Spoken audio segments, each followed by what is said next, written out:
Thinking about hitting the trails alone? Well, before you lace up those hiking boots, you should know that many solo hikers make the same costly mistakes that can turn a fun adventure into a dangerous situation.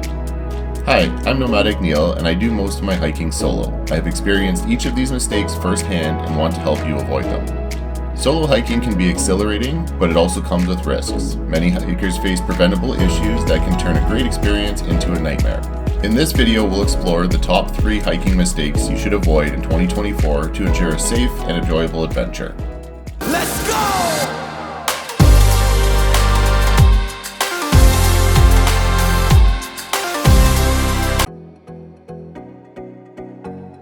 Mistake number 1 is underestimating the difficulty of the trail.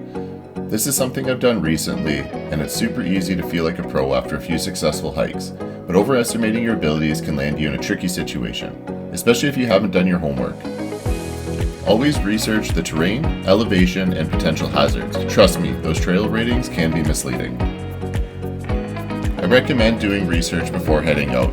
Read reviews left by other hikers on forums, apps, and websites. Google is your best friend when researching a trail. Hikers leaving the reviews have different skill levels from you, so take the recommendations with a grain of salt.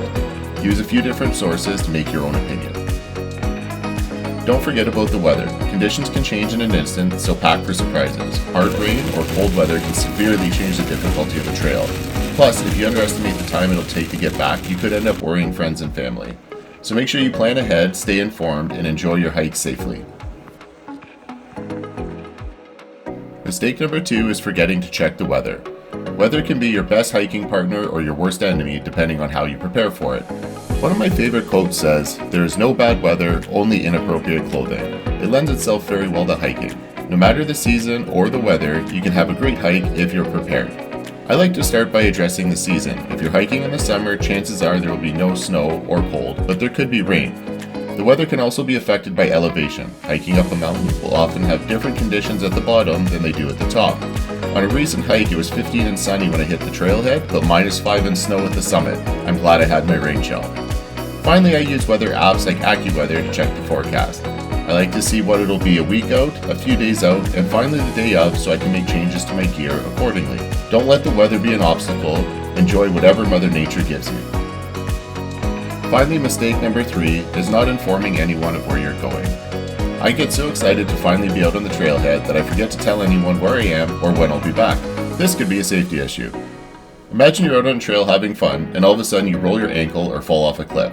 There's no cell service, and if you're like me, you choose trails with very little traffic. You can't walk or call for help. This is bad. If you had mentioned to someone before the trip where you were going and when you expect to be back, they could notice that you're late and start arranging help.